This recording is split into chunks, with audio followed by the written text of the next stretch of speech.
लड़कियों को उठाते हैं मुसलमान। जी हाँ, ये मेरा बयान नहीं है, बल्कि बाबा रामदेव या फिर आप उन्हें लाला रामदेव भी कह सकते हैं, क्योंकि योग गुरु से ज़्यादा उनके पास संपत्ति है। नमस्कार, मैं ज्योति आप सभी का नेशनल दस्तक पर स्वागत करती हूँ।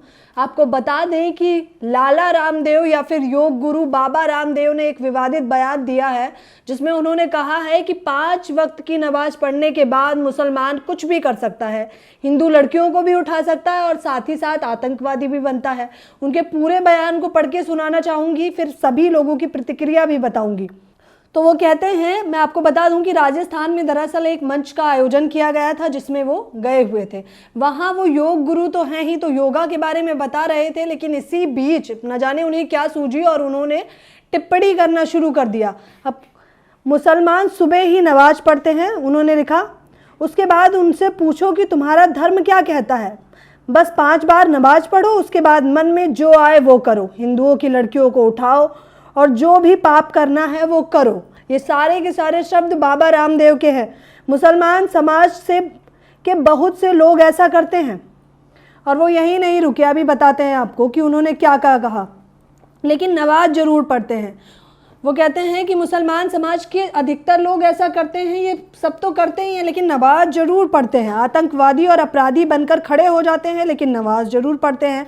वो इस्लाम का मतलब ही नमाज समझते हैं, यही सिखाया जाता है, लेकिन हिंदू धर्म में ऐसा नहीं है। अब ये धर्म के ठेकेदार हैं।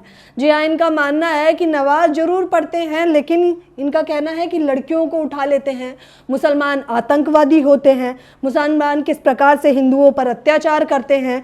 सिर्फ इस्लाम पे टिप्पणी नहीं की है, ईसाई पर भी टिप्पणी करते हुए उन्होंने कहा है कि न जाने क्यों ईसाई लोग जो है पाखंड फैलाने का काम करते हैं। उन्होंने कहा कि धूप, मोमबत्ती, ये सब जलाकर मोमबत्ती जलाते हैं, दोपहर में भी मोमबत्ती जलाते हैं, पता नहीं क्यों। वो कहते हैं कि आगे भी ये कहते हैं कि इस्लाम धर्म के लोग ये चाहते हैं कि इस देश में इस्लाम धर्म स्थापित हो जाए, या ईसाई धर्म के लोग ये चाहते हैं कि इस देश में ईसाई धर्म स्थापित हो जाए। लेकिन ये सब करके वो लोग करेंगे क्या? ये रामदेव के शब्द हैं। अब जरा उनसे एक बात पूछ ली जाए कि कई सारे धर्म के ठेकेदार भी तो ये कहते नजर आते हैं कि इस देश को हिंदू राष्ट्र बना देना चाहिए, संविधान को फिर उनके मुताबिक हटा देना चाहिए, और हिंदुओं का, क्योंकि वो कहते हैं अधिकतर हिंदू बसते हैं, सनातनी है, इसलिए हिंदू राष्ट्र बनना चाहिए।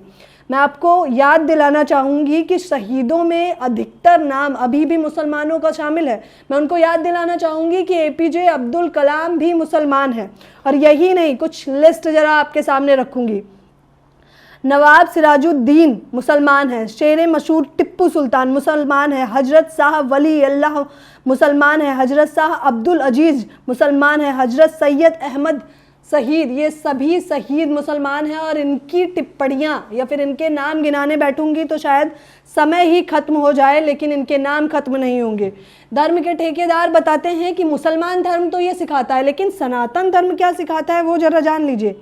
इनका कहना है कि ये हिंदू धर्म के लोगों को ऐसा बिल्कुल नहीं सिखाया जाता। सनातन धर्म का एजेंडा है, सुबह ब्रह्म मुहूर्त में उठो, उठकर भगवान का नाम लो, उसके बाद योग करो, अपने आराध्य की पूजा करके अच्छा कार्य और अच्छे कर्म करो। ये हिंदू धर्म व सनातन धर्म हमें सिखाता है अच्छे से जीवन कैसे जीना है, सात्विक जीवन कैसे जीना है, हमारे व्यवहार, हमारे कार्य में सात्विकता होनी चाहिए, हिंसा, झूठ, लड़ाई झगड़ा नहीं करना चाहिए। ये सब सनातन धर्म सिखाता है। मतलब इन्होंने सनातन धर्म पढ़ा है तो सनातन धर्म पे टिप्पणी कर दी है।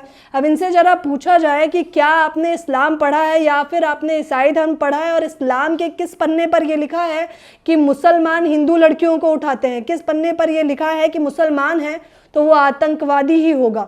ये पहली बार नहीं है जब उन्होंने विवादित बयान दिया है। इससे पहले भी एक कार्यक्रम के आयोजन में उन्होंने कहा था कि लड़कियां सूट में भी अच्छी लगती हैं, लड़कियां सलवार में भी अच्छी लगती हैं, साड़ी में भी अच्छी लगती हैं, और मेरी तरफ से तो लड़कियां कुछ भी ना पहने तो भी अच्छी लगती हैं। ये वही रामदेव बाबा हैं। अब इनको ट्विटर पर किस तरह से घेरा जा रहा है जान लीजिए। ऑल इंडिया मुस्लिम जमात के नेता ने क्या कहा, पलटवार। बाबा रामदेव द्वारा दिए गए इस बयान पर ऑल इंडिया मुस्लिम जमात के राष्ट्रीय अध्यक्ष मौलाना शहाबुद्दीन रजवी ने कहा है कि बाबा रामदेव पहले इस्लाम का अध्ययन करें, उसके बाद फिर इस्लाम पर उंगली उठाएं। जिन लोगों ने इस्लाम नहीं पढ़ा है उसको इस्लाम के बारे में बोलने का अधिकार नहीं है। बगैर पढ़े जाने किसी के बारे में बोलना गलत रास्ते पर जाना है।